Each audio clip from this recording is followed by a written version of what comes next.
Hello friends, welcome to my YouTube channel read to success. आज के topic the yellow wallpaper लिखेছেন Charlotte Perkins Gilman. তো ফার্স্টে আমি এই স্টোরিটা সম্পর্কে কিছু বলি, ইন্ট্রোডাকশন। এটা হচ্ছে একটা শর্ট স্টোরি। এখানে সাইকোলজিক্যাল ড্রামা দেখানো হয়েছে, মানে কোনো মহিলার কিভাবে একটা বাচ্চা জন্ম দেওয়ার পর কীভাবে সে ডিপ্রেশনে এসেছে, কিভাবে তার সাইকোলজিক্যাল প্রবলেম হয়েছে, কিভাবে তার নার্ভাস সিস্টেম ডিসঅর্ডার হয়েছে, কিভাবে পরে সে একটা ভয়ঙ্কর জম্বির মতো রূপ ধারণ করে, এখানে এসব দেখানো হয়েছে। তো কেউ ভিডিওটি স্কিপ করবে না, এটা খুবই ভালো একটা স্টোরি। সবাই পুরো ভিডিওটি দেখবে, নাহলে কিন্তু মিস করবে। আর যারা নিউ ভিউয়ার্স আছো, আমার ইউটিউব চ্যানেল সাবস্ক্রাইব করে দাও এরকম টপিক ওয়াইজ সামারি অ্যানালাইসিস ভিডিওর নোটিফিকেশন পাওয়ার জন্য। চলো ইন্ট্রোডাকশনটা বলি। 1892-তে এই স্টোরিটা পাবলিশ হয়েছিল। তারপর 1973-তে এই স্টোরিটা পুরো পাবলিশড হয়ে গেছিলো। মানে ফেমিনিস্ট হিসেবে এই 1973-তে এই স্টোরিটা আবার মানে পাবলিশড করা হয়েছিল। এখানে পোয়েট হলেন একজন লেডি, তিনি হচ্ছে লেডি ন্যারেটর ছিলেন। আর এইখানে দেখা যায় যে পুরুষতান্ত্রিক সমাজে নারীদের উপর কীভাবে অত্যাচার হতো, যেটা 19th সেঞ্চুরিতে যেটা হতো। আমি আগেই বলেছিলাম যে 19th সেঞ্চুরিতে কীভাবে নারীদের উপর অত্যাচার হতো, নারীদেরকে কোনো স্বাধীনতা দেওয়া হতো না, সে সব কিছু এখানে দেখানো হয়েছে। আর এরকম মানে ঘরের চার দেয়ালে বন্দি থেকে কারোর সঙ্গে মেলামেশা না করে, ঘরের বাইরে কারোর সঙ্গে কথাবার্তা না বলা, মানে এইভাবে থেকে থেকে কোনো মহিলা যে এতটা ডিপ্রেশনে যেতে পারে সেটা এখানে দেখানো হয়েছে। এখানে ক্যারেক্টারগুলো বলি। এখানে ক্যারেক্টার হচ্ছে ন্যারেটার আছে, জন আছে মানে ন্যারেটারের হাজব্যান্ড, আর জেনি মানে জনের সিস্টার, আর মেরি হচ্ছে যে ওমেনটার কথা বলা হচ্ছে ওনার বাচ্চা, ওনার বেবি মেরি। আর এখানে পোয়েট হচ্ছে ন্যারেটার, মানে লেডি ন্যারেটার, কিন্তু তিনি হচ্ছে তার নিজের নাম দিয়ে এটা লেখেননি। তিনি হচ্ছে এই স্টোরিটা একজন আননোন মহিলার নাম দিয়ে লিখেছেন। সেই মহিলার কিন্তু নাম বলেননি তিনি। সেই মহিলার হাজব্যান্ডই ছিল জন। জন কিন্তু একজন ডক্টর ছিলেন, আর জনের সিস্টার ছিলেন জেনি। আর সেই মহিলাটা যে বাচ্চা ছিল, সেই বাচ্চাটার নাম মেরি। তো এখানে হচ্ছে কীভাবে মহিলাদের উপর শোষণ করা হতো 19th সেঞ্চুরিতে, এবং মহিলাদেরকে কীভাবে চার দেয়ালে বন্দি রাখা হতো, সেই সব কিছু এখানে দেখানো হয়েছে। আর এখানে মহিলাদের প্রতি কীভাবে যে মেন্টালিটি ছিল, একটা পুরুষের মহিলাদের প্রতি কেমন দৃষ্টি ছিল, সেই সব কিছু এখানে A to Z দেখানো হয়েছে। এখানে যা যা আমরা পড়বো সেগুলো কিন্তু অথার এগুলি ছোট ছোট করে মানে কখনো কখনো কিছু কিছু করে লিখে রেখেছেন, সেগুলিকেই মার্চ করে এখানে তুলে ধরেছেন। চলো টেক্সটে চলে আসি। এখানে সামারিটা আমি ডিসকাস করব। এই স্টোরিতে এমন একজন মহিলার কথা বলা হয় যিনি একজন লেডি, ইয়াং লেডি। তিনি হচ্ছে তার বাচ্চা জন্ম দেওয়ার পর নার্ভের কিছু প্রবলেমের জন্য ডিপ্রেশন সাফার করছিলেন। তো হচ্ছে এটাকে সাইকোলজিক্যাল ডিসঅর্ডার বলা যেতে পারে, যেটা আউট অফ কন্ট্রোলে থাকে। ইমোশনগুলো কোনো কন্ট্রোলে থাকে না, আউট অফ কন্ট্রোলে থাকে। উনি ওনার হাজব্যান্ডকে এই সমস্ত বলার পর, ওনার হাজব্যান্ড একজন ভালো ডক্টর ছিলেন, তিনি ঠিক করছিলেন যে তিনি তার ওয়াইফের হচ্ছে মানে ট্রিটমেন্ট করবেন, এবং তার জন্য তাকে বাইরে নিয়ে যাবেন। শহরের বাইরে কোনো একটা বড় হাভেলি আছে, যেখানে তারা 3 মাসের জন্য সামার ভ্যাকেশন কাটাবেন। আর ওনার হাজব্যান্ডের নাম আমি আগেই বলেছি জন হচ্ছে একজন ভালো ডক্টর ছিলেন। তো হচ্ছে তিনি ওইখানে যখন ওরা পৌঁছালো, ওইখানে পৌঁছে দেখলো যে সেই হাভেলির বাইরে খুব সুন্দর বড় গার্ডেন আছে, আর সেই হাভেলির ভেতরে অনেক সুন্দর সুন্দর বেশ ভালো রুম আছে। কিন্তু উপরে একটা স্পেশাল রুম ছিল, যেই রুমের মধ্যে সবসময় বাইরের থেকে সুন্দর তাজা হাওয়া আসতো। আবার ওই রুমে কিন্তু একটা অদ্ভুত ধরনের ওয়ালপেপার ছিল, ইয়েলো ওয়ালপেপার। যে ওয়ালপেপারটা ফাটল ধরা ছিল, কালার ফেড ছিল, আর হচ্ছে এটা সেটা মানে পেন্টিং করা ছিল, কিছু গিজিবিজি এরকম কিছু পেন্টিং করা ছিল। তো জন ঠিক করেছিল যে তার ওয়াইফকে ওই রুমেই রাখবে, কারণ ওই রুমে হচ্ছে সবসময় বাইরের দৃশ্য দেখা যেত, আবার হচ্ছে সুন্দর তাজা হাওয়া আসতো। তো কিন্তু তার ওয়াইফ কিন্তু এতে রাজি ছিল না। তার ওয়াইফ তাকে বলেছিল যে এই যে ইয়েলো ওয়ালপেপারে যে পেন্টিংটা আছে তাকে খুব ডিস্টার্ব করছিল। কিন্তু জন কিন্তু ওর ওয়াইফের কথা শোনেনি, কারণ তখনকার সমাজে, আমি আগেই বলেছি, সেটা পুরুষতান্ত্রিক সমাজ ছিল 19th সেঞ্চুরিতে। সেখানে পুরুষরা যেটা ডিসাইড করবে সেটাই ঠিক, সেটাই মানে ওদের ডিসাইডই হচ্ছে এক কথা। আর মানে ওদের ওয়াইফের কথা, কোনো নারীর কথা কোনো কিছুই শোনা হবে না। এখন যেমনি কি এখনকার দিনে কি নারীদের ডিসিশন নেওয়ার সম্পূর্ণ স্বাধীনতা অধিকার আছে, কিন্তু তখনকার দিনে নারীদের কোনো ডিসিশন নেওয়ার অধিকার ছিল না। তাই জন হচ্ছে তার ওয়াইফের কথা শোনেনি। জন তার ওয়াইফকে সাজেস্ট করলো যে উপরের রুমে থাকার জন্য, আর বাধ্য হয়ে তার ওয়াইফ তার হাজব্যান্ডের কথা মতো, মানে জনের কথা মতো ওইখানে উপরের রুমে থাকলো। সেখানে 3 মাস ওরা এইভাবে কাটাচ্ছিল। 3 মাস ওই সামার ভ্যাকেশন কাটানোর মধ্যে অনেক কিছু ঘটনা ঘটে যায়। তো ওনার ওয়াইফ সব সময় ওই মানে ইয়েলো ওয়ালপেপারটা দেখে দেখে তিনি মানে বোরিং ফিল করে।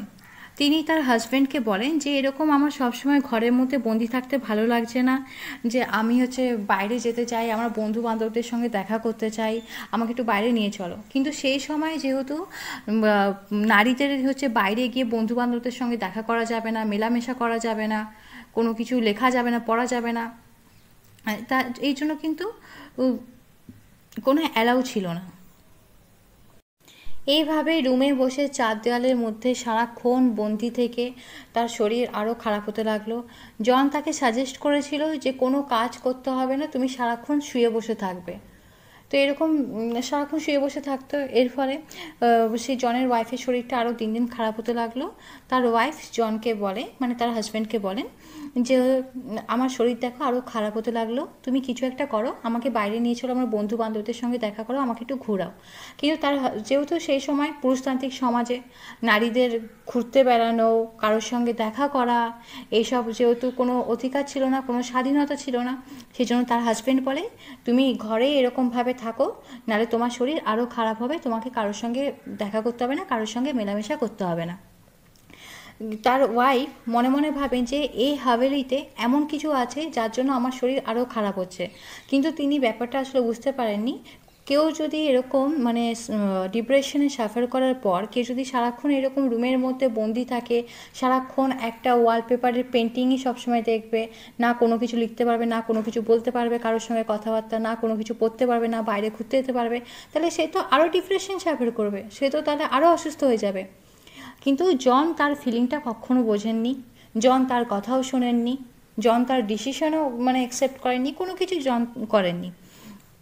তো এইভাবে হচ্ছে দিনের পর দিন জনের ওয়াইফ আরও অসুস্থ হতে লাগলো।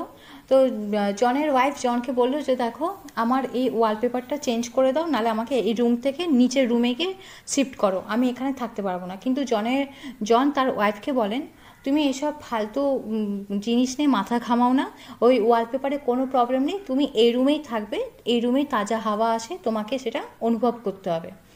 তখনও জন কিন্তু তার ওয়াইফের কথা শুনলো না এবং তার ওয়াইফের ফিলিংটা, কষ্টটা বুঝলো না।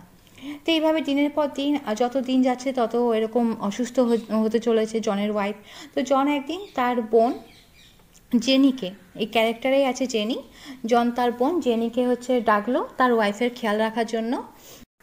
এই মহিলাটি মানে জনের ওয়াইফ ওই জেলখানার মধ্যে অনেকগুলো মহিলাকে বন্দি দেখলো, কারণ ও নিজেই কিন্তু এরকম লাইফ কাটাচ্ছিল। জেলখানা বন্দি থাকলে যেমনি লাইফ কাটায় সেরকম কিন্তু নিজেই এরকম 4 দেয়ালে বন্দি থেকে সবসময় হলো ওয়ালপেপারে পেন্টিং দেখেই কিন্তু ওইরকম লাইফ কাটাচ্ছিল। আসলে ওইখানে ওরকম কোনো পেন্টিং ছিল না, ও নিজে এরকম ডিপ্রেশনে সাফার করার পরে এরকম দিনের পর দিন রুমে বন্দি থেকে এসব পেন্টিং দেখতে তো নিজে এসব ইমাজিনেশন করেছে, যার ফলে ওর এরকম লাস্টে ভয়ঙ্কর রূপ ধারণ করেছে। তাহলে তোমরা সবাই বুঝতে পারছো যে 19th সেঞ্চুরিতে পুরুষতান্ত্রিক সমাজে নারীদের কীভাবে অত্যাচার করা হতো, কোনো স্বাধীনতা ছিল না, নিজের ইচ্ছা মতো কোনো কিছু করতে দেওয়া হতো না।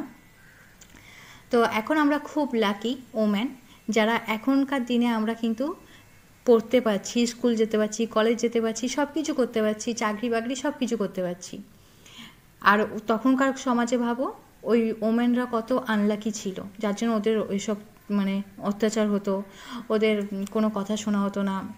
এভাবে দিনের পর দিন যখন জনের ওয়াইফ সেই ওয়ালপেপারটা দেখছে, নিখুঁতভাবে দেখছে, তিনি নিজে নিজে ডিসাইড করলেন যে এই ওয়ালপেপারে কী মিস্টেরিয়াস আছে যে আমার শরীর আরও খারাপ হচ্ছে, আমি এরকম বাইরে ছায়া দেখতে পাচ্ছি। ওই ওয়ালপেপার দেখে ও এতটা ডিস্টার্ব ফিল করছিল, এতটা ইমাজিনেশন করছিল, এতটা মাথা ঘামাচ্ছিল যে ও গার্ডেনের বাইরে মানে গার্ডেনের মধ্যে রাত্রেবেলায় সে কালো ছায়া দেখতে পেত, মানে সেই আত্মা ফাত্তা এইসব যে আমরা সিনেমাতে দেখি সেরকম টাইপের দেখতে পেত। কিন্তু ওইসব কিন্তু কিছুই ছিল না, আসলে ওইটা ওর মেন্টাল ডিস্টার্বের জন্য হচ্ছিল। তো এরকম জন যখন ওর কথা শোনেনি, তখন হচ্ছে ও নিজেই ডিসাইড করলো যে আমি হচ্ছে এই ওয়ালপেপারে কী মিস্টিরিয়াস আছে সেটা আমি নিজে খুঁজে বার করবো যে কী ব্যাপার। তো এরকম ও দিনের পর দিন রাত জেগে ওই ওয়ালপেপারের মধ্যে সব কিছু রিসার্চ করে দেখছে যে কী আছে, অ্যানালাইসিস করছে পেন্টিংগুলোতে কী আছে, পেন্টিংগুলো কী বোঝাচ্ছে। ও নিজে নিজে বুঝতে পারলো যে ওই পেন্টিংয়ে ও ফার্স্ট দিন মানে প্রথমে ফার্স্ট 2-3 দিন ও বুঝতে পেরেছিল যে একটা মহিলা কোনো জেলখানার মধ্যে বন্দি আছে। তারপরে ও আরও যত দিন বাড়লো তত হচ্ছে ও রিসার্চ করছে, অ্যানালাইসিস করছে ভালো করে, দেখলো যে একটা জেলখানা আছে। ও ফাইনালি ও বুঝতে পারলো যে একটা জেলখানা আছে ওই পেন্টিংয়ের মধ্যে, যে জেলখানায় প্রচুর মহিলা মানে বন্দি আছে।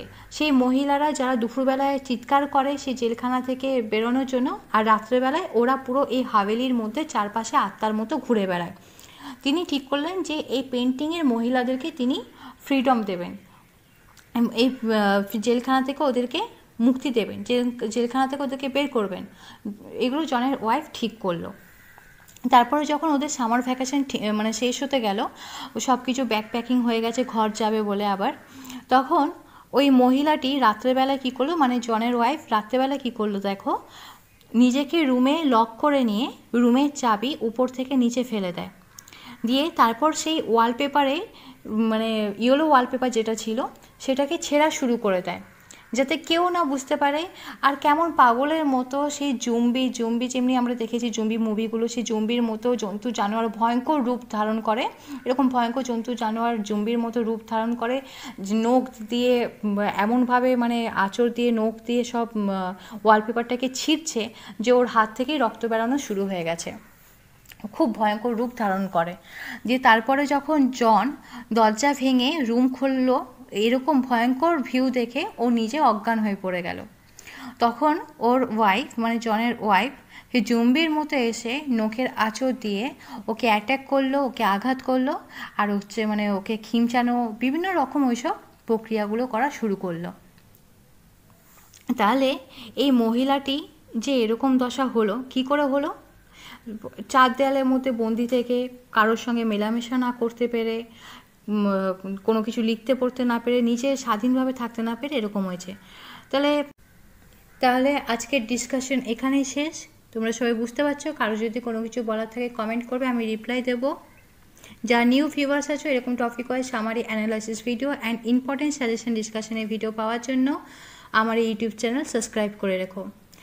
তোমাদের এই ভিডিও ভালো লাগলে অবশ্যই লাইক করবে অ্যান্ড অন্যদের সাথে শেয়ার করবে যাতে অন্যরা হেল্পফুল হতে পারে।